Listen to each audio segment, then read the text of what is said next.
Oh, baka wala pa kayong ulam dyan. Anong oras na? Kaya tayo ay magluluto ngayon ng ginisang upo with tofu. Yan ang ating ulam for tonight. Para sa mga high blood. Yan. Ay lalagyan lang natin siya ng upo. Ang pinakamagalang na gulay. So, meron na rin yung giniling at ilagyan lang natin yan ng onting giniling at lalagyan lang natin siya ng tofu or tokwa. So, yun lang our ulam for tonight.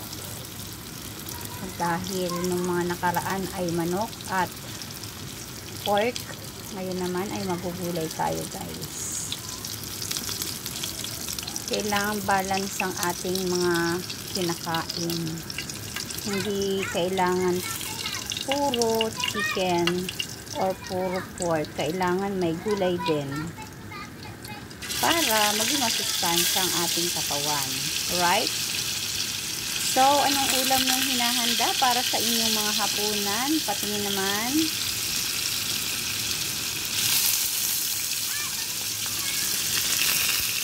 Ako'y nagpiprito ng tokwa habang naglilisa para itinatapin ko na lang siya.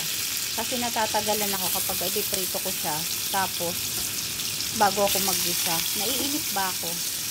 Kaya, para mapadali, tatapin ko na lang siya. So, yun. Ditong part ay nagpiprito ng tokwa. And then, pag naluto na, saka naman siya ilalagay dito.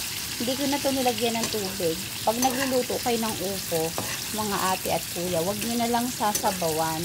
Kasi ang upo ay matubig. Tapos, ang sekreto ko pa dito, para hindi siya masyado maging matubig, ay nilalamas ko yan sa asin.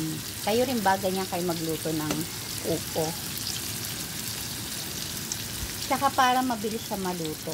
So, ayan, masarap na. Masarap talaga yung upo kapag may kamatis.